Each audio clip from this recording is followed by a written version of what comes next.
Madame, Monsieur, bonsoir et bienvenue dans Débat News. Comme chaque lundi soir, nous revenons sur l'actualité de la semaine dernière, l'actualité nationale et internationale. Et avant de commencer et de présenter mes invités ce soir, je tiens à vous annoncer qu'on ne recevra pas ce soir sur notre plateau, et oui, Monsieur Semil Fehri, et oui, il est encore en prison, du moins jusqu'au 3 janvier 2013, mais il a reçu, lors des Prodor 2012, vendredi dernier, le prix du prisonnier de l'année, le prix de la personnalité de l'année 2012. Nous ne recevrons pas ce soir aussi sur notre plateau M. Monsef Ben Salem, le ministre de l'Enseignement supérieur. Il est bien occupé avec son nouveau grade ultime de l'enseignement supérieur. À savoir que cette autopromotion est une première en Tunisie, car normalement elle se fait sur concours et en 3 étapes. On a bien vu et on a tous compris qu'il a donc brûlé toutes les étapes pour recevoir ce titre. Mais nous recevons ce soir, pour discuter de l'actualité de la semaine dernière, mes invités, Monsieur Aziz Klishen,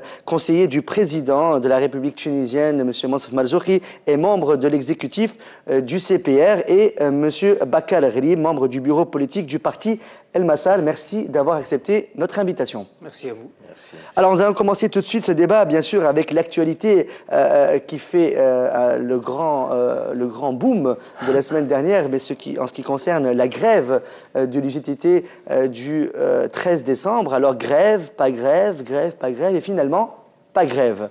Alors comment ça se passe? Pourquoi il y a eu tous ces rebondissements la semaine dernière au sein du gouvernement, au sein de l'UGTT? On a aussi vu le grand patron, le président du parti Ennahda, qui a essayé d'arranger les choses, qui est arrivé avec un bouquet de fleurs à l'UGTT. Comment ça se passe, Monsieur Aziz? C'est quoi exactement votre question? Alors ma question, c'est très simple. Alors que ces rebondissements, ils ont l'air de quoi? Pourquoi ça s'est passé de cette manière-là? Si on ramène la chose à son expression de base, l'UGTT a été agressé le 4 décembre. Ce qui est... Par qui?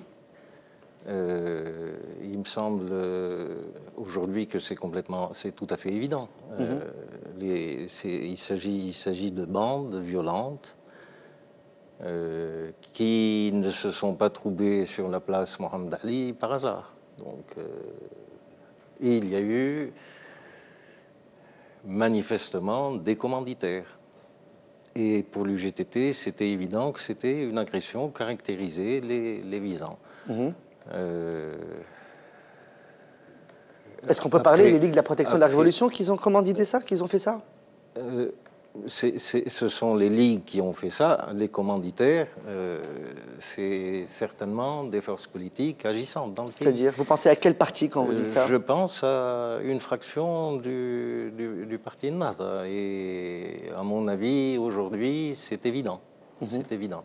Pourquoi cette évidence? Pourquoi? Parce Ils ont totalement refusé que ce n'était pas leur milice. Nous sommes pris dans une espèce d'engrenage, de fuite en avant. Et le risque après cette agression, quand je dis c'est évident, il suffit, avant les fleurs, il y a eu des déclarations le 4 et le 5 décembre. Et ces déclarations, sur le plan politique, c'était une caution à l'agression contre l'UGTT. Donc, quand on analyse les choses politiquement, moi je ne suis pas policier, je n'ai pas fait d'enquête de terrain, mais politiquement, ces choses-là, dans un premier temps, ont été défendues et assumées par certains dirigeants du parti Ennahda. Pas par le gouvernement, mais par certains dirigeants extérieurs au gouvernement. Donc, il y a eu cette agression caractérisée. Il y a eu au niveau de l'UGTT la volonté de riposter, de se défendre. Le risque à ce moment-là, c'était que le pays soit entraîné dans un engrenage dont on ne pouvait pas prévoir l'issue. Avec les difficultés qu'on a sur le plan économique et social, c'était certainement pas une bonne chose pour le pays. Donc, dès l'annonce de la grève, c'était, je crois, l'annonce de la grève a été faite jeudi, je crois. Jeudi de la semaine dernière, enfin voilà. Donc le lendemain, Le 5. Il y a eu une réunion des principaux partis du pays, dont le secrétaire général de Nahda, et donc opposition et majorité. Il faut dire qu'il y a eu des négociations en huis clos. Hein. La presse n'était pas invitée à filmer ces négociations, on ne sait pas ce qu'il y a eu. Il y a eu une réunion au palais de Carthage. Vous étiez présent à cette réunion? En général, je suis présent. Quand il y a des réunions politiques, c'est mon boulot. Qu'est-ce que vous pouvez nous dire? Qu'est-ce qu'il en est sorti? Pourquoi, il en est sorti deux choses. Premièrement, une décision unanime de faire baisser la tension, avec un engagement formel de M. Ranouchi dans ce sens. Constitution d'une commission interpartie, et là aussi il y avait des gens de la majorité et des gens de l'opposition. Et on s'est mis au boulot pratiquement dès samedi matin pour faire baisser la tension. On a l'impression que M. Ranouchi, le chef du parti Nahda, on a l'impression qu'il fait partie du gouvernement. Hein. Il prend des décisions, il assiste aux réunions, il visite le GTT. On a l'impression que c'est le gouvernement, M. Ranouchi, non? M. Ranouchi est le secrétaire général du premier parti politique aujourd'hui dans le pays. Et le président. Et voilà. La réunion dont j'ai parlé, c'était une réunion des présidents de parti. Donc il était parfaitement naturel c'était à sa qu'il y soit. Absolument. On va donner la parole à M. Bakar par rapport à ça. Par rapport à ça, je suis d'accord avec ce qu'a dit c'est Aziz. J'ajouterai que sur l'identité des agresseurs, il y a eu un communiqué du ministère de l'Intérieur qui a été clair. Et j'ajouterai une autre chose, c'est que l'agression du 4 décembre a été le couronnement d'une série d'agressions contre l'UGTT. Donc, il faut mettre ça dans son contexte historique. Il y a eu plusieurs agressions de destruction de locaux, d'incendies de locaux. Jandouba, par exemple. Après la grève des agents de la municipalité, il y a eu le dépôt d'ordures en face des locaux de l'UGTT. Et à chaque fois, ces réactions, c'était comme une expédition punitive par rapport à une grève, par rapport à une position politique de l'UGTT. À Jandouba, c'était tout de suite après la grève générale de l'Union régionale de Jandouba. Donc il y a eu une série d'agressions et le couronnement, c'était le 4 décembre. J'allais dire, c'est très grave, c'est la cerise du gâteau, sur le gâteau, c'est très grave parce que non seulement il y a eu l'agression des syndicalistes, le tabassage de certains dirigeants de l'UGTT, mais aussi il y avait la symbolique du 4 décembre, la symbolique de la commémoration de la mort de Farhat Hached. Du soixantenaire du sacrifice de Farhat Hached. Ce qui m'intéresserait en plus de ce qu'a dit Aziz, c'est de se poser la question pourquoi. Il a été assez clair par rapport aux commanditaires. Et je suis tout à fait d'accord avec lui quand il dit une fraction. Donc ne disons pas tout le parti Nahda. Tout le parti, oui, une fraction. Il y a une fraction du parti Nahda qui est en train de, malheureusement, d'avoir, je ne sais pas, un programme ou une vision des choses qui est dommageable pour le pays et qui agit contre le gouvernement. Parce que si on prend la journée du 4 décembre, le gouvernement avait réussi à faire signer les accords des augmentations salariales dans le secteur public et dans le secteur privé. Donc, en principe, c'était une action à mettre à son crédit. Et tout de suite après... Du gouvernement. Exactement, du gouvernement, tout à fait. du LGTT, de l'ETICA. Ce qui veut dire que le coup qui a été porté 2 heures ou 3 heures après cet accord visait aussi bien l'UGTT que d'une certaine manière le gouvernement lui-même. Donc, mais la police n'a pas réagi, à ce qu'on a vu quand même. Elle a réagi, on va dire, avec un peu de retard. Voilà. Donc ce qui m'intéresse, c'est le pourquoi. Le pourquoi du comment. Pourquoi est-ce qu'une fraction de Nahda s'attaque à l'UGTT depuis longtemps? Et l'apogée de ces attaques, c'était le 4 décembre. À mon avis, il y a quelques explications. Je crois que le dialogue national initié par l'UGTT a été mal pris par Nahda et par le CPR. On a vu qu'ils ont boycotté ce dialogue national. Pourquoi? Parce que l'UGTT n'a pas exclu un acteur politique tunisien qu'on voulait exclure. Donc ça, c'est déjà un contentieux. L'affaire de Silienne à l'UGTT, en fin de compte, a encadré la colère populaire et a obtenu un accord, oui, un gain de cause pour la population. Et peut-être que ça a été perçu comme un bras de fer perdu par certains, un bras de fer politique. Par certains faucons de Nahda. À savoir aussi, entre parenthèses, on peut rajouter que sur les événements de Silienne, on a vu quand même une dizaine de personnes qui ont perdu la vue, des tirs à la chevrotine. Ça a été atroce et abominable pour la population. Quand on y revient, peut-être la défense de la population de Silienne, mais c'est ce qu'il y a eu. Hein. Et on se rappelle que M. Ali Araïv a déclaré, je pense sur le Wataneya, qu'il ne savait même pas d'où venait la chevrotine. Enfin bon. Je termine pour le pourquoi. Et pour moi, je pense que la cause principale, j'espère me tromper, hein, c'est que si un acteur politique aujourd'hui a un projet hégémonique sur la société tunisienne, il a identifié le contre-pouvoir qui existe.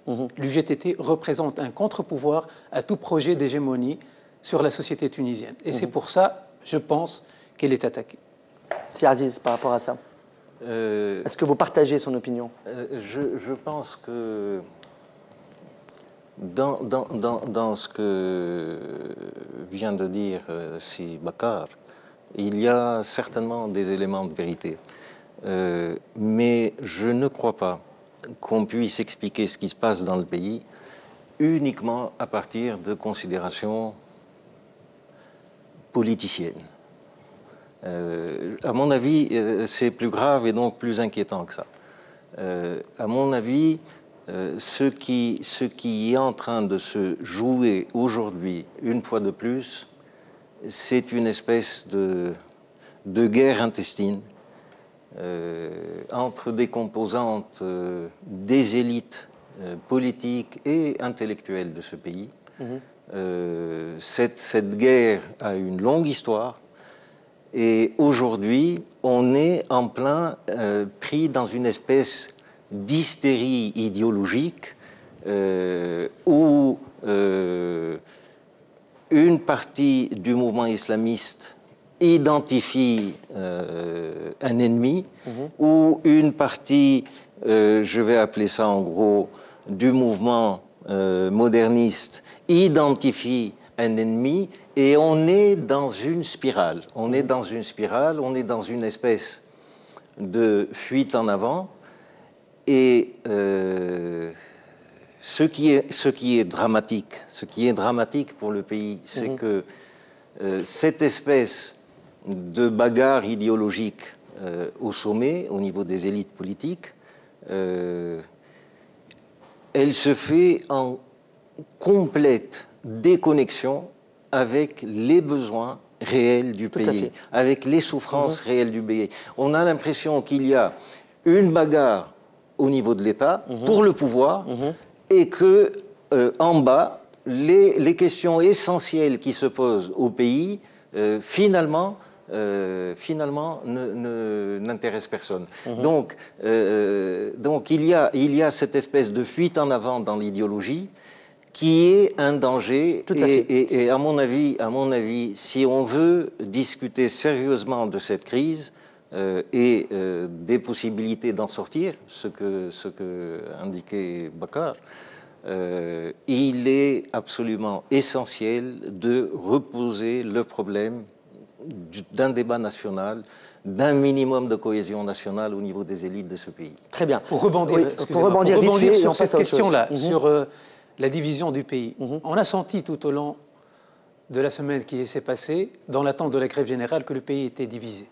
Et moi, j'ai vu deux moments très intéressants durant la semaine dernière. C'est les deux manifs de Sfax. La première, guidée par l'UGTT régional, et qui était une réussite. Et la seconde, qui était guidée par des imams. Voilà. Et qui était une réussite aussi, en termes populaires, et qui était, à mon sens, beaucoup plus inquiétante, parce que voir, vous voyez le décalage qu'il y a entre une manif guidée par des syndicalistes défendant leur organisation et une manif dirigée par des imams qui ont dit la grève c'est péché et à la limite les syndicalistes sont des mécréants. Donc voilà l'enjeu où se situe la Tunisie. Dans le Coran que la grève est interdite. Hein. Enfin bon, je ne sais pas d'où ils ont sorti ça. Voilà l'enjeu où nous sommes. Il faut le demander. Voilà, je pense qu'il va falloir inviter Je termine sur une note optimiste. Oui. On passe sur autre chose après. C'est vrai que le pays est divisé, mais ce que nous avons dit, c'est Aziz et moi-même, c'est que Nahda aussi est divisé. Et je pense qu'au sein du mouvement Nahda, il y a un courant qui accepte les règles de l'État, du régime civil et du régime démocratique. Je pense. Ils existent. Peut-être qu'ils ne sont pas encore assez forts. Mais il y a aussi une frange qui est... je ne sais pas si on peut dire derrière un projet hégémonique ou fasciste, mais qui est derrière les ligues de protection de la Révolution, derrière les salafistes, etc. Justement, et c'est ce qui est inquiétant. Pour en revenir sur ça, donc on va parler du problème de sécurité dans le pays. Je pense que c'est, après l'emploi et le chômage, c'est un élément très important pour la population tunisienne. On a vu donc les événements de Tataouine, les événements de Ouarhiche, les événements de Silienne, les événements devant le GTT le 4 décembre. On a vu on a retrouvé une bombe artisanale à Kérouan. On est en train de vivre, et sûrement peut-être encore dans ces moments-là, un groupe terroriste à Gasserine, algérien, qui a causé la mort d'un jeune homme de la garde nationale. Alors, mais où est-ce qu'on va comme ça? Qui est responsable de ça? Pourquoi on n'a pas une sécurité intense dans le pays? Est-ce qu'on a vu que Mansour El-Marzouk, qui est le président de la République provisoire, a déclaré que le gouvernement a échoué, le gouvernement de la Troïka a échoué au bout d'1 an? Qu'est-ce que vous pouvez dire sur ça, le parti de Massal? Ce qui est sûr, c'est que dans une période révolutionnaire, avec l'effondrement de l'ancien régime et l'effondrement de l'État qu'il y a eu, la question sécuritaire allait se poser d'une manière ou d'une autre. Le problème, c'est que je pense que c'est aggravé par une mauvaise gestion. Pourquoi? Parce que le politique se mêle au sécuritaire. Et je pense qu'il y avait une volonté politique à un haut niveau de laisser faire les groupes salafistes. C'était des jokers de laisser pour eux, faire les ligues de protection de la Révolution. Est-ce que vous pensez que quand il y avait les caméras sur le gouvernement, ils lâchaient des milices? Je ne sais pas si c'est des jokers, mais si on dit ce sont nos enfants et ils me rappellent ma jeunesse, il y a une empathie. Donc c'est ça qui est inquiétant. Or, ça peut avoir des effets très très graves, et on l'a vu. Le 14 septembre, avec l'attaque de l'ambassade américaine. Oui. Et ça, 4 morts, hein, pour rappeler. À part les morts, il y a les conséquences économiques très très importantes, et même à long terme, le déficit d'image pour la Tunisie, le déficit de crédibilité, et même etc. un conflit diplomatique, peut-être aussi. Peut-être pas. À ce point-là. Mais écoutez, la Tunisie, son capital, c'est son image et sa crédibilité avec les partenaires internationaux. Croyez-moi, les images de l'attaque de l'ambassade portent un coup énorme à cette image de la Tunisie. Aziz. Écoutez, des événements, bombes artisanales, attaques, groupes terroristes. Le président qui annonce que la Troïka a échoué. Le président n'a jamais dit ça, c'est votre interprétation. Le président a dit que ça n'allait pas aussi bien que ça devait aller. Et il n'a jamais dit la Troïka a échoué. Ceci étant, vous êtes libre de le penser, évidemment. Et je ne suis pas loin, personnellement, de le penser. Mais ne faites pas dire au président des choses qu'il n'a pas dites. Il y avait quand même des soupçons dans ce qu'il disait, quand même. Il y a... Oui, mais quand vous reproduisez une déclaration, reproduisez-la correctement, sans la gauchir. On ne l'a pas gauchie, quand même. Quand le président annonce... Il n'a jamais dit la phrase que vous avez prononcée. Donc, voilà. Ça veut tout dire la même chose, quand même. Certainement pas. D'ailleurs, ça n'a pas été apprécié du tout par la Troïka. C'est évident. Voilà. Mais il n'a pas dit... Vous avez sûrement dû penser comme moi, alors. La Troïka. Possible. Voilà. Donc, ce que je veux dire, c'est que nous avons de très gros problèmes de sécurité. Bon. Il y a la situation actuelle, la situation qui est héritée justement du bouleversement apporté par le 14 janvier, il y a 2 ans. Un appareil sécuritaire qui a été très profondément discrédité, qui a été démoralisé, Ensuite, une nouvelle direction qui n'a peut-être pas su et pas pu tout de suite dominer la bête et gérer le ministère. De toute façon, personne n'aurait pu reprendre les choses en main tout de suite. Donc, il y a cette situation-là héritée de notre histoire politique immédiate. Il y a la situation en Libye, qu'il ne faut pas oublier, qui est assez importante aussi. Des dizaines et des dizaines de milliers d'armes en contrebande. Il y a ce qui se passe au Sahara, des infiltrations. Il y a l'existence avérée de groupes terroristes liés à une mouvance internationale chez nous. Est-ce qu'on peut parler d'Al-Qaïda? Oui, on peut le dire. Oui, c'est documenté. C'est pas. Vous pouvez le dire. Donc, mais on parle d'Al-Qaïda. Je parle, oui, je le dis, je n'ai pas dit autre chose. De groupes terroristes internationaux, on peut résumer ça par Al-Qaïda, tout simplement. Oui, mais il n'y a pas qu'Al-Qaïda. C'est une évidence, donc. Il n'y a pas qu'Al-Qaïda. Et Al-Qaïda, c'est une espèce de... C'est une nébuleuse, c'est pas... donc il y a des groupes franchisés, d'une certaine manière. Nous savons, et tout le monde sait en Tunisie, que nous avons des gamins, apprentis terroristes, au Mali, qui vont au pour Yémen, le djihad. en Syrie, etc. Donc il y a une situation extrêmement préoccupante. Alors la solution? La solution, d'abord, je crois qu'il faut les arrière-pensées politiques existent certainement. Les arrière-pensées électoralistes existent certainement, et je vous garantis que pas au niveau de Nahda seulement. Donc ces arrière-pensées existent, sans doute. Mais je crois qu'on peut en toute objectivité dire que le ministre de l'Intérieur essaye de faire du mieux qu'il peut, et dans la réalité des faits, la situation sécuritaire est en train de s'améliorer. Vous pensez que la situation est en train de s'améliorer en Tunisie? Oui, la situation, globalement, il y a une maîtrise plus grande. Maintenant, là aussi, pour ne pas parler de choses graves uniquement d'un point de vue politique ou même politicien, il faut savoir que dans ce pays, nous avons une population marginalisée, une population d'exclus, de plusieurs millions de personnes. Cette population d'exclus ne se trouve pas que dans les gouvernorats d'intérieur. Elle est dans les ceintures, dans le périurbain de nos grandes villes. Tout ça on sait, monsieur Aziz, tout ça on sait, mais quelles sont les solutions aujourd'hui? Le peuple a besoin de solutions aujourd'hui, les civils ont besoin de solutions. Il n'y a pas de solution miracle, c'est ça ce que je suis en train de vous dire. On veut des solutions, ya Habibi, des solutions, il y a la réalité. Vous avez le gouvernement en main, vous avez des conseillers, qu'est-ce qu'on fait? Moi, personnellement, je n'ai rien en main. Vous n'avez rien en main, mais vous conseillez le président.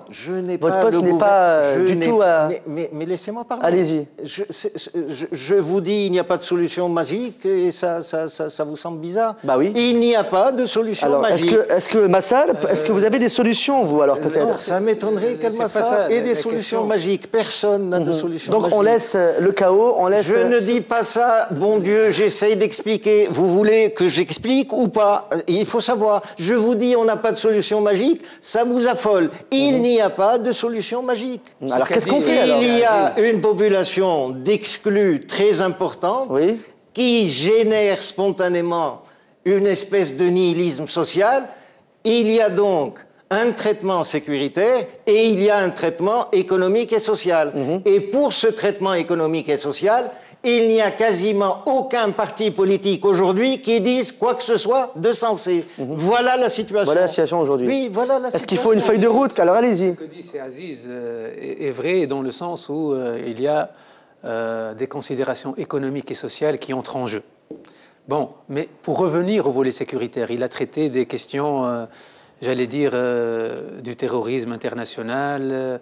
Qu'est-ce qui favorise chez nous le fait que nos jeunes opte pour cette voie, ce chemin. Mais il y a un autre aspect qui est important qu'il ne faut pas oublier, c'est la violence politique. Et ça complique encore plus la donne. La violence référence politique, à Lotfi peut-être. Oui, je fais référence... C'est pas le même sujet. C'est pas le même sujet, mais quand on parle des problèmes sécuritaires, il y a la question de la sécurité sur plusieurs niveaux. Vous êtes d'accord quand même, M. Aziz, qu'il y a des partis politiques qui subventionnent la violence pour pouvoir... Hein? Sûrement.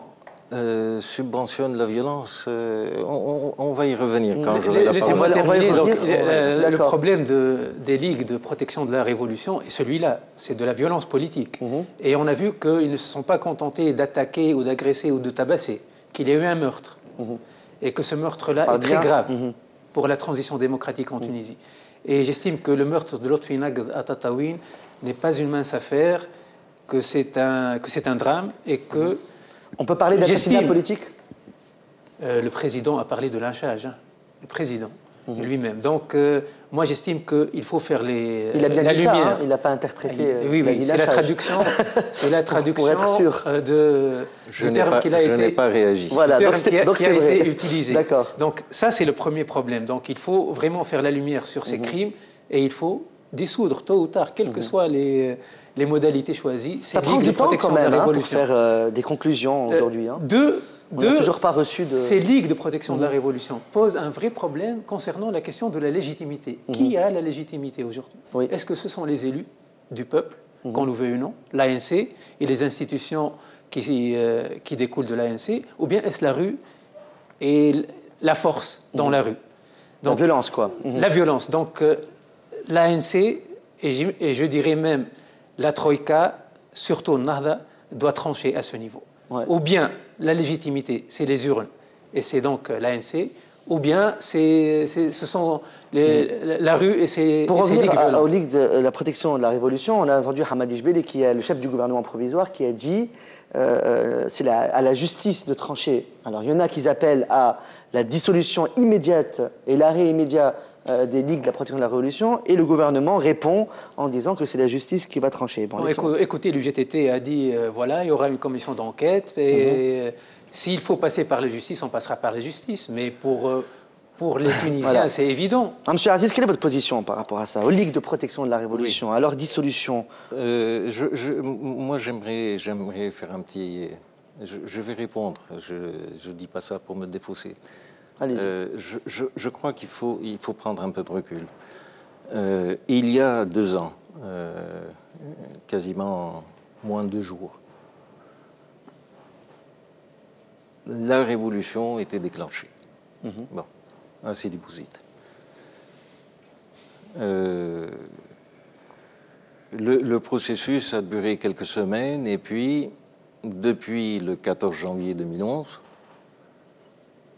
on peut dire que ce processus quasiment insurrectionnel dans le pays a été stoppé. A été stoppé dans la mesure où il y a eu le départ de l'ancien dictateur, la mise en place d'un gouvernement de transition, etc. Bien. Depuis le 14 janvier, nous avons une espèce de... et puis en particulier depuis les élections, nous avons une logique politique. Et si on essaye de comparer la logique révolutionnaire avec la logique politique, il y a un réel décalage. On ne peut pas dire objectivement que les forces qui ont porté le mouvement insurrectionnel en Tunisie soient celles-là qui ont gagné, qui ont remporté les élections. C'est ça le drame. Qui ont remporté les élections du 23 octobre. On ne peut pas dire non plus que les forces qui représentent l'opposition soient l'émanation de la poussée révolutionnaire qu'on a connue dans le pays. Puisque, pour l'essentiel, et ici, très honnêtement, si je prends le cas d'El Massar, El Massar a fait partie de l'espèce de compromis politique avec l'ancien régime dès le 14 janvier. Donc, aujourd'hui, aussi bien au niveau de la majorité qu'au niveau de l'opposition, donc la logique politique, je crois qu'il y a un réel décalage entre donc cette logique politique institutionnelle légitimée par des élections et puis donc ce qui s'est passé il y a 2 ans. Il y a même une indication statistique à cela. Il y a 2 ans, tout le monde s'était levé, mais la jeunesse avait joué un rôle extrêmement important. Si vous prenez les statistiques électorales du 23 octobre, vous remarquerez que le plus fort taux d'abstention par catégorie d'âge, c'est au niveau de la jeunesse. Donc, quelque chose a été commencé par une partie du pays et ça s'est poursuivi par d'autres. D'accord. Bon. La question est... Donc, il y a un vrai décalage. Il y a un vrai décalage. Alors, la Ligue des protections de la Révolution, il faudrait y en venir. J'y arrive. Voilà. Aujourd'hui, même si on peut avoir de la sympathie, et je parle très sérieusement, hein, mais j'espère bien que vous parlez très sérieusement. Je ne fais pas de démagogie. Même si on peut avoir de la sympathie pour des jeunes qui disent « nous sommes toujours mobilisés pour réaliser les objectifs de notre révolution ». Bien. La réalité politique aujourd'hui, c'est que nous avons des institutions, nous avons un gouvernement, nous avons un parlement, nous avons un début de système institutionnel et les conflits politiques ne peuvent pas se régler, ne peuvent pas se poser en des termes autres que des termes politiques. Par conséquent, dans ce contexte-là, nous avons un gouvernement, nous avons une assemblée, pour la première fois des élections libres et transparentes, même si toute la population n'a pas participé, mais ça, c'est comme ça. Nous avons un gouvernement, nous avons des institutions, des partis, etc. Il n'y a pas lieu que des groupes violents soient tolérés. On donne la parole à M. Bacar en réponse... Je rebondis justement parce que j'ai été interpellé indirectement. Oui. C'est vrai que El Massar, ce qui était El Massar, a été un acteur dans le compromis institutionnel qui est à l'origine de la période de transition actuelle. Mais quand je dis hélas, ceux qui ont fait la révolution n'ont pas été primés par la révolution, en fait, il ne faut pas raisonner sur les acteurs, l'identité des acteurs ou les partis politiques, il faut raisonner sur les programmes, sur ce que portent ces partis-là. Or, vous savez très bien que les élections, il y a eu une révolution sur des revendications économiques et sociales claires. Je reviens sur le slogan majeur qui a peut-être un peu été oublié, c'est « At-Tashghil Istahqaq et Aïsabat As-Sarraq ». Le travail est un droit, bande de voleurs. Ça, c'est le cœur, la quintessence de la révolution. Donc, a priori, si tout allait dans ce sens-là, dans le sens de la révolution, de ces revendications, devraient gagner, en principe, les suffrages, les partis qui ont, disons, essayé de répondre à ces questions-là, qui ont essayé de lutter contre les inégalités régionales, sociales, fiscale, etc. Disons un programme plutôt de gauche. Or, les élections ont primé un discours identitaire. J'allais dire presque que c'était hors sujet par rapport à la révolution. La révolution, c'est des problèmes économiques et sociaux, et quand on fait les élections, ça se joue sur les questions identitaires et sur, soi-disant, la rupture avec le passé. Je dis soi-disant parce que rupture par rapport au passé, ça a été au niveau du discours, mais hélas pas au niveau des faits. On peut y revenir. Hein. On peut y revenir sur la question, y a-t-il eu une réelle rupture? Dans le prochain volet, là, on va parler aussi de l'économie du pays, bien sûr, et l'emploi, etc. Mais là, vous avez une réaction par rapport à M. Bacar. Je crois qu'il y a... Ce débat pose des problèmes de fond. Quand je parlais tout à l'heure de logique révolutionnaire, de logique politique institutionnelle, regardez les faits dans leur réalité la plus crue. Tout le monde sait que le mouvement dont je parle, qui a commencé le 17 décembre 2010, qui a eu des antécédents au bassin minier, etc. Ce mouvement-là, tout le monde sait que ça a été un mouvement spontané.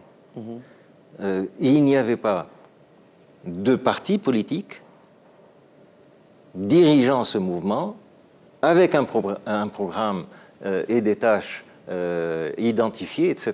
Ça a été, pour l'essentiel, un mouvement spontané, même si de nombreux militants, de nombreux cadres syndicaux, politiques, etc., étaient, par la force des choses, dans le mouvement. Ils ne vivent pas une réalité sociale différente. Mais en matière de direction, ce mouvement n'avait pas de direction politique organisée. Bon. Ça veut dire quoi? Ça veut dire que le mouvement révolutionnaire en Tunisie s'est fait sans les partis, et je peux même dire malgré les partis. Donc, ce qui veut dire que les partis dont nous disposons sont fondamentalement, au niveau de leur direction, au niveau de leur vision, au niveau de leur programme, complètement décalés par rapport aux besoins du pays. Et quand il y a eu des élections, ce sont ces partis que la Révolution avait dans les faits disqualifiés, qui se retrouvent aux commandes. C'est ça le drame de ce pays. Et le CPR inclus aussi, non? Je parlais du CPR aussi, non? Je parle, bon Dieu, est-ce que vous pensez que j'exclus le CPR? Je vous pose la question. Je parle de tout le monde. D'accord. Je parle de tout le monde. La Révolution a été dirigée par le CPR? Non.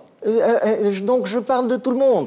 Je ne suis pas ici pour faire de la réclame au profit d'un parti au détriment d'un autre. Je suis en train de parler des problèmes de fond de notre société. Nous avons fait, voilà ce que je veux dire, nous avons fait une révolution à un moment, ça arrive dans l'histoire, à un moment où nos élites, c'est-à-dire la relève en matière de direction de l'État, en matière de direction du pays, n'étaient pas prêtes. Et je parle de tout le monde. Je parle pas de la Troïka ou de l'opposition. Je parle des élites de ce pays. Et aujourd'hui, la question qui se pose, c'est comment, en reconnaissant nos faiblesses les uns et les autres, nos carences, comment, malgré cela, connaissant même nos a priori, nos répulsions instinctives les uns vis-à-vis des autres, les modernistes vis-à-vis des islamistes, les islamistes vis-à-vis des modernistes, les types de droite vis-à-vis des types de gauche, etc. En connaissant tout ça, se rendre compte que le pays a besoin de tous ses enfants et essayer de trouver des solutions qui remettent un peu d'unité. Juste avant que vous répondiez, M. Baka, j'aimerais que M. Aziz me réponde par rapport aux Ligues de la protection de la Révolution. Quelle est votre position au CPR ou à la gouvernance de la République par rapport à ces Ligues de la protection de la Révolution? Est-ce qu'ils doivent être dissoutes? Ou vous allez suivre le parti Ennahda qui dit, enfin le parti Ennahda, plutôt suivre le chef du gouvernement qui dit que c'est à la justice de trancher? J'ai déjà répondu à cette question. Maintenant, je dis, dans un cadre légal, légitime, institutionnalisé depuis le 23 octobre, il n'y a pas lieu qu'existent des groupes voués à la violence politique. On ne peut pas être plus clair que ça. Et quand je dis des groupes, je parle aussi bien des ligues ou des comités de protection de la Révolution que de n'importe quel autre groupe. Par exemple, des groupes salafistes. Bien, salafistes violents. Donc, maintenant, sur le plan légal, je crois qu'on a, dans notre dispositif actuel, on a une procédure pour les associations et une autre pour les partis. Pour les associations, en cas de procédure de dissolution, je crois que c'est le secrétaire général du gouvernement, voilà, qui initie la démarche. Donc, sur un plan strictement formel, ça ne peut pas être l'UGTT qui porte plainte. Elle peut porter plainte au niveau du civil, mais la procédure politique de dissolution, c'est une décision qui se prend au niveau du gouvernement. C'est bien ça. Exactement. Ouais. Allez-y, monsieur. Je suis d'accord avec C. Aziz. Le débat prend une tournure intellectuelle et c'est bien. on en revient à la nature de la révolution, en fin de compte. Et c'est vrai, ce qu'a dit C. Aziz, en fait, je l'ai écrit quelque part, la révolution a surpris nos élites, a surpris toutes les élites, et on a l'impression que ces élites sont en train de courir après. Bon, maintenant, après 2 ans, on a entamé un processus de transition délicat, avec des écueils, avec des pièges un peu partout, mais je pense qu'il faut continuer. Je pense que la décision de la commission administrative de l'UGTT, même si elle a déplu à certaines bases syndicales, va dans le bon sens et qu'on n'avait pas besoin d'un affrontement, d'une division du pays en deux et d'un affrontement qui aurait... que la grève aurait exacerbé. Alors, je vous propose de passer sur un autre volet. Je peux ajouter un mot, parce que c'est optimiste. Très vite. Oui, là, c'est un peu d'optimisme. D'accord, allez-y. Un peu Dans ce d'optimisme. monde On en a beaucoup besoin. Allez-y. Un peu de tendresse dans ce monde de brutes. D'accord. Je crois qu'on a été, avec ce qui s'est passé le 4 décembre et la décision ensuite de faire grève, on a été pratiquement au bord du gouffre, comme pays. Et je crois qu'il y a eu un vrai sursaut, une vraie prise de conscience qu'on ne pouvait pas continuer de cette façon-là.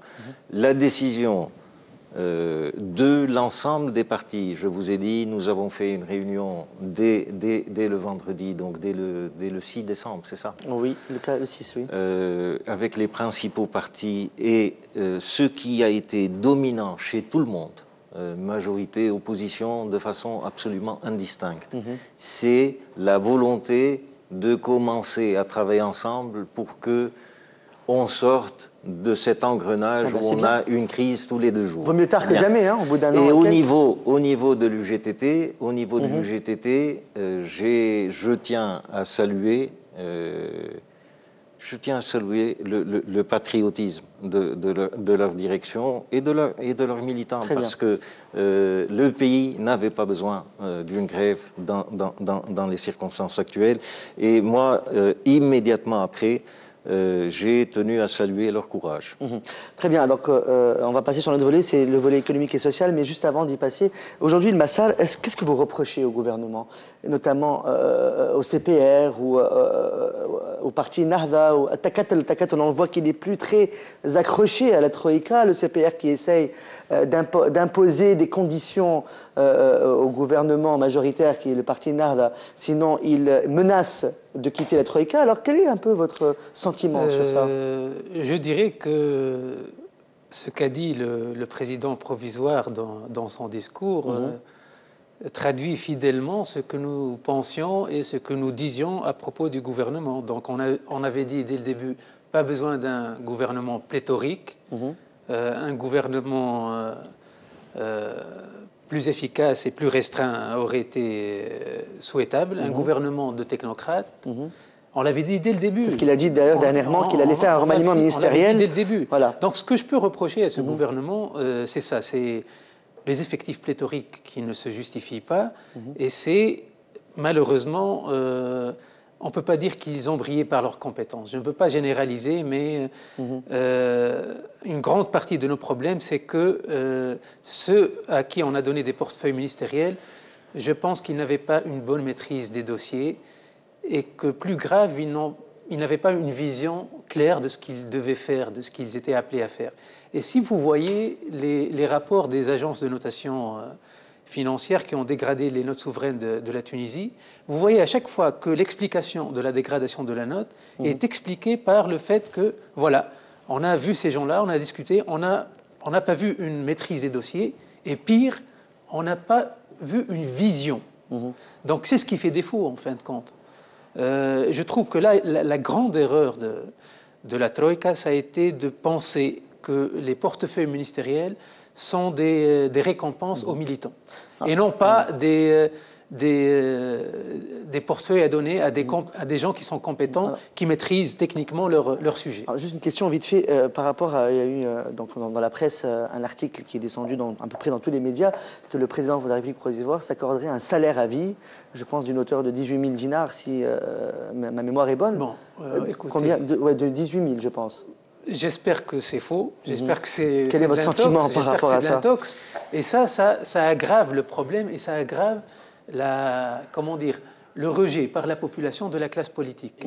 Ce que la classe politique a donné à voir. En principe, cette question, c'est à moi qu'il faut l'apaiser pour savoir si elle est vraie. Si elle est vraie. Oui, si elle est vraie. Mais j'ai le droit de la poser à la partie de l'opposition. Quel est leur sentiment? Parce que c'est sorti sur la presse. Parce que c'est un mensonge. C'est un mensonge et on est en train de renforcer le mensonge en parlant de cette façon-là. C'est de l'intox. Je termine mon raisonnement. C'est de l'intox. Ce qui a accentué la défiance, la méfiance de la population par rapport à la classe politique, ce sont ces pratiques, notamment ces pratiques liées au salaire qu'on s'auto-attribue, que ce soit à l'ANC ou dans les... au grade aussi, qu'on s'auto-attribue. Ou dans les ministères.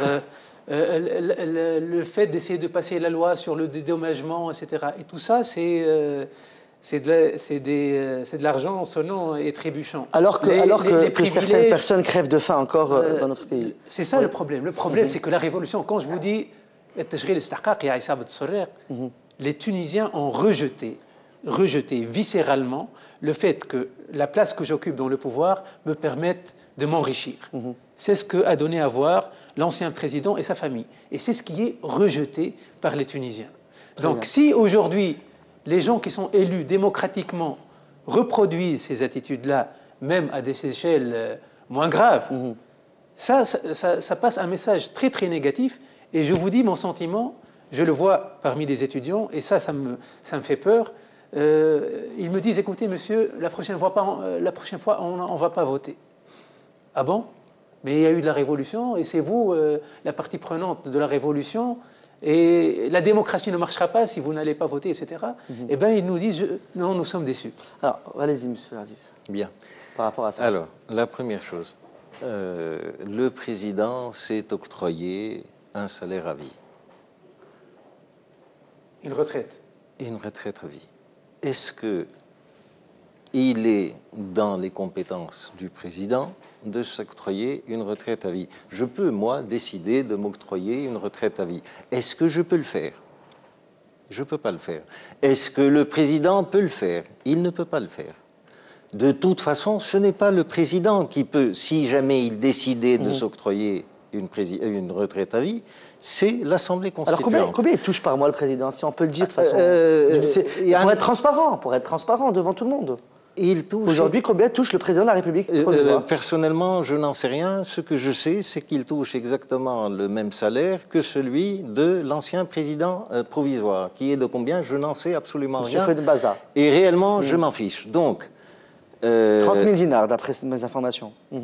Si elles sont aussi fiables, peut-être, j'en sais rien. Mais de toute façon, cette histoire de retraite, c'est de l'intox. C'est de l'intox, très bien. Il y a une chose dans ce pays, il y a un vrai discrédit, je vais y venir, qui a des raisons objectives, mais il y a aussi énormément d'intox. Et je crois qu'il est utile de rappeler ici à tout le monde, quand on a une info, d'abord, on la vérifie avant de la sortir. Très bien. Parce que quand on sort de l'intox, on contribue à propager de l'intox.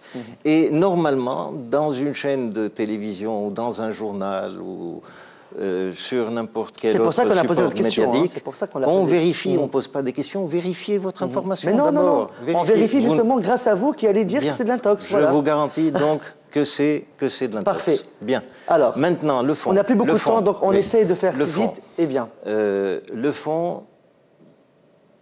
Moi, je voudrais demander quelque chose à mon ami Dumassar, mais aussi à tout le monde.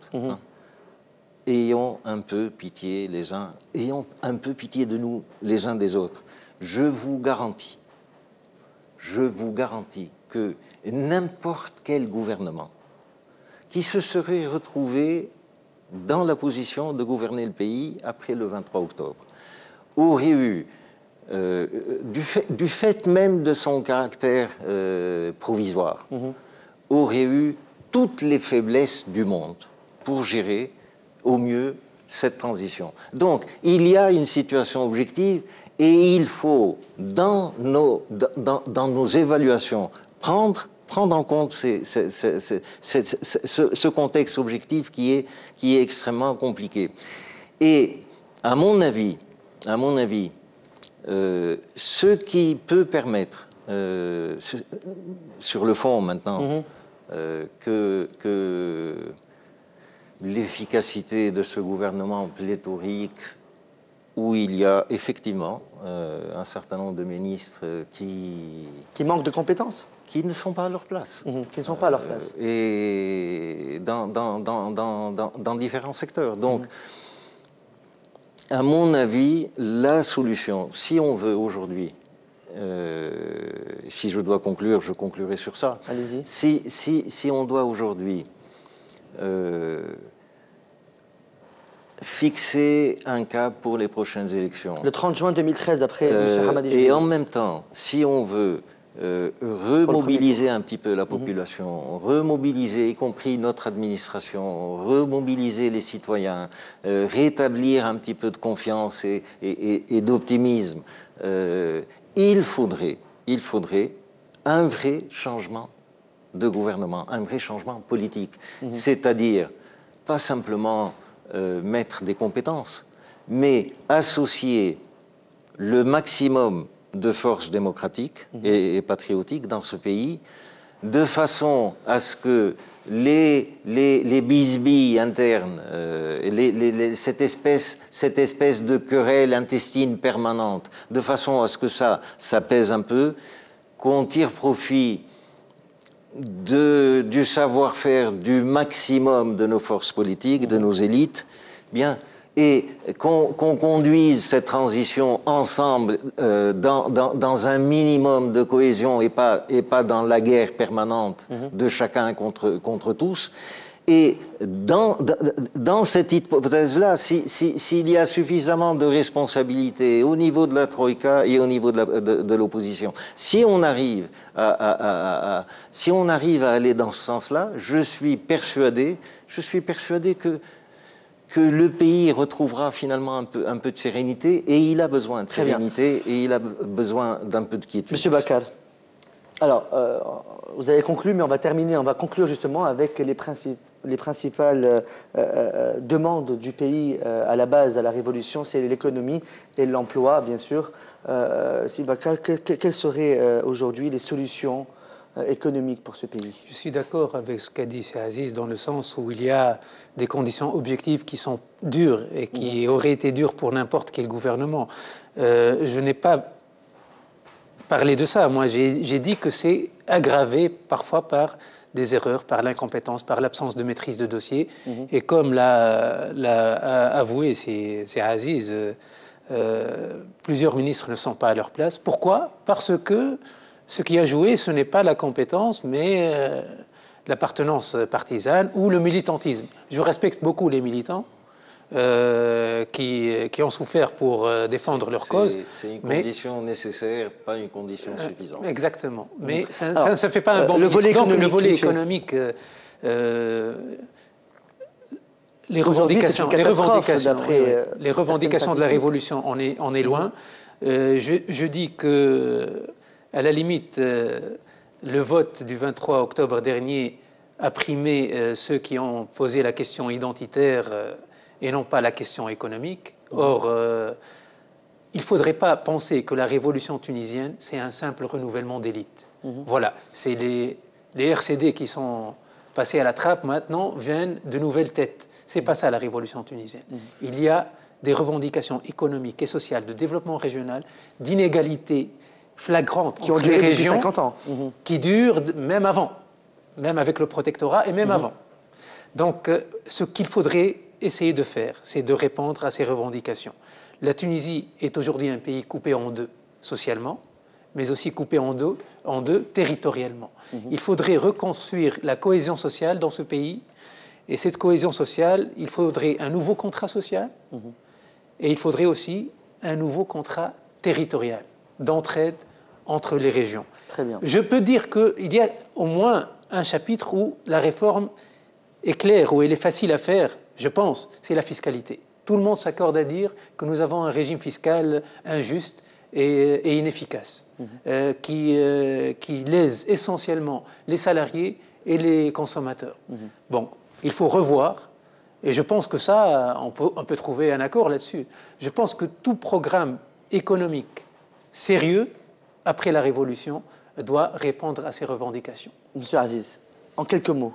En quelques mots, une toute petite remarque strictement politicienne, parce que malgré tout, de temps en temps, il faut bien que j'en fasse. C'est que les élections du 23, je suis désolé de le rappeler, les élections du 23 octobre ont récompensé, entre guillemets, ceux qui se sont réellement opposés au régime de Ben Ali, ceux qui ont été le plus matraqués par ce régime-là. La question identitaire a sans doute beaucoup joué aussi, mais ce sont les partis qui ont été le plus matraqués par la dictature qui ont remporté les élections. Et de ce Takatul est venu en 3e position. Et Takatul, je crois que il a eu, on va dire, l'intelligence tactique, contrairement au PDP, contrairement à Al-Massar, de ne pas se lancer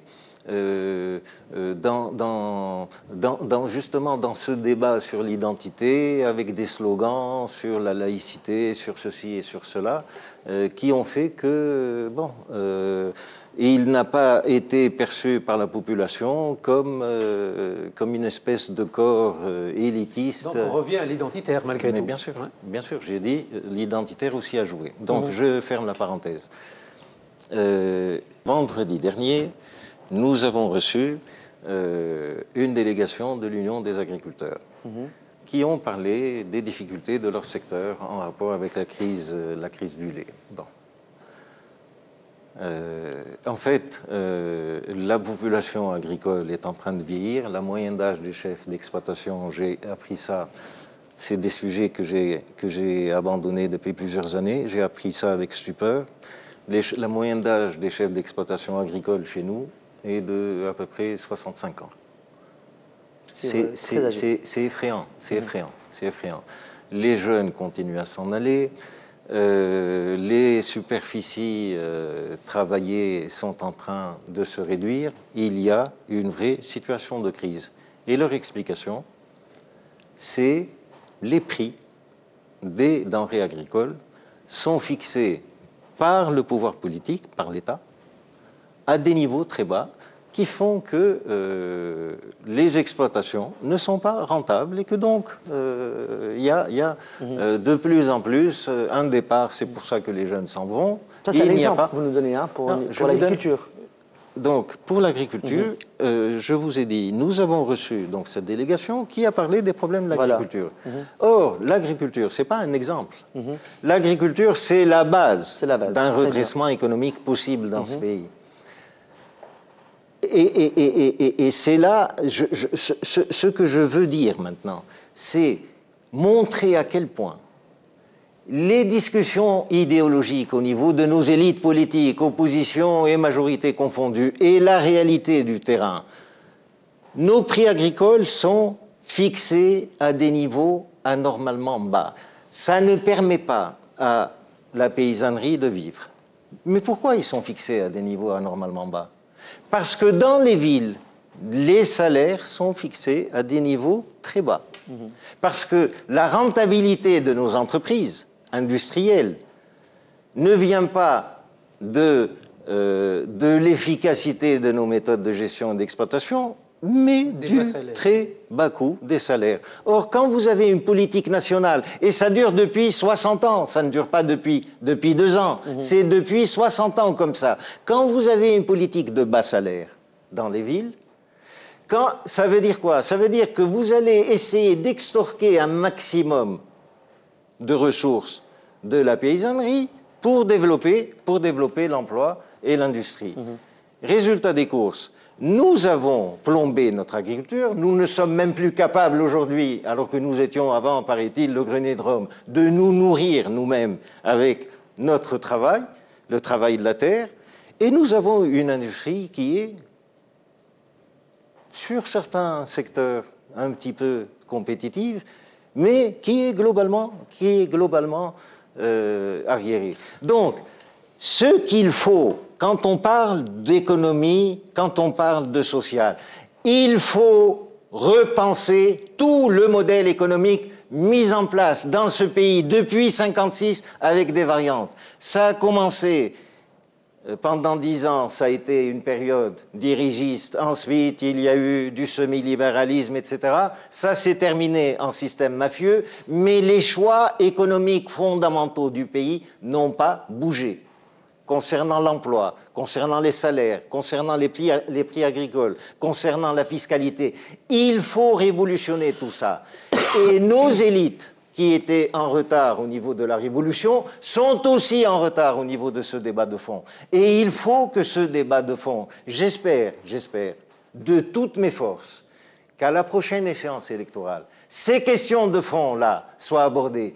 Et si ces questions de fond sont abordées, vous vous rendrez compte que ces pseudo-débats identitaires deviendront des reliques du passé. Merci. Alors, on termine, allez-y. Je termine rapidement. Oui, rapidement. Je salue au passage la belle analyse marxiste de Aziz Krishen en termes d'extorsion de plus-value de la paysannerie vers l'industrie.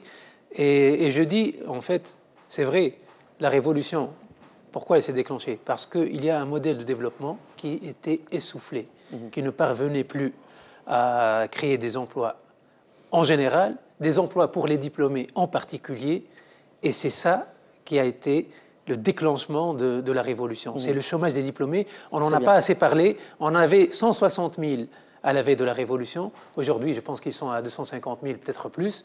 C'est ça la grande problématique soulevée par les révolutions. Et il faut trouver des réponses économiques. Et alors, je peux avoir 10 secondes pour une précision. 10 secondes, pas plus. Je ne suis plus marxiste depuis à peu près 25 ans.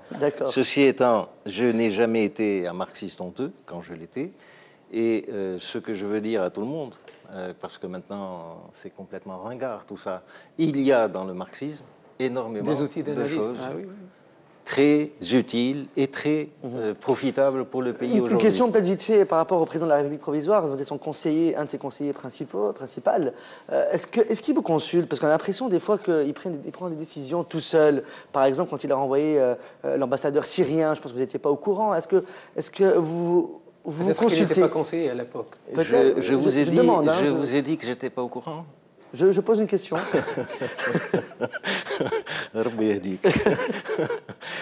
Mon boulot de ministre conseiller politique, c'est de conseiller le président, et je vous garantis que j'ai un contact pluriquotidien avec lui. En général, je suis tout à fait conseillé. Si j'étais là uniquement pour faire le potiche, je serais parti. Bon, c'était pour finir avec une petite touche d'humour. Il a enlevé le barnos, hein, monsieur le président, ça y est. Il a enlevé parce que c'était l'été, mais maintenant avec que l'hiver arrive, voilà, ça va revenir. Très bien. Tranquillisez-vous, il va le remettre. Il va le remettre, donc ça, il ne perdra pas ses habitudes. Inch'Allah. Voilà. Dernier point, genre une dernière question par rapport à la justice aujourd'hui en Tunisie. Est-ce que vous sentez qu'elle est totalement indépendante? Il y a aussi un problème au niveau de la justice. Je pense que sur ce plan, il faut faire confiance à l'association des syndicats et à l'association des magistrats et à leurs syndicats qui poussent dans le bon sens. Très bien. Monsieur Aziz, par rapport à la justice aujourd'hui, est-ce que vous sentez qu'elle est totalement indépendante? Est-ce qu'on peut le dire, ça, aujourd'hui? Ça m'étonnerait qu'elle soit totalement indépendante. Et comme mon vis-à-vis, je fais confiance aux avocats, je fais confiance aux magistrats, je fais confiance à la société civile, aux militants des droits de l'homme qui ont toujours du pain sur la planche. Leur avenir n'est pas derrière eux, il est au présent et il est au futur. Il y a du boulot à faire Très bien. de la part de tout le monde pour que nous ayons pas simplement une justice indépendante, et une administration neutre, etc., etc. Très bien. Le boulot est encore devant nous. Merci beaucoup, M. Aziz Klichen, conseiller du président de la République provisoire, M. Mansour Malzouri, et aussi membre de l'exécutif du CPR. Merci beaucoup aussi à M. Bakal Ghali, membre du bureau politique du parti El Massal, d'avoir répondu présent aujourd'hui pour un débat politique de l'actualité de la semaine dernière et aussi un peu de l'actualité qui revient tout le temps, hein, les problèmes de sécurité, les problèmes économiques et sociaux. C'est la fin de cette émission de Débat News. Nous nous retrouvons donc lundi prochain pour une nouvelle épisode ou une nouvelle émission de Débat News avec deux autres interlocuteurs pour débattre de l'actualité politique nationale et internationale. Excellente fin de soirée sur Tonesnet TV. Merci beaucoup. Bye bye. À lundi prochain.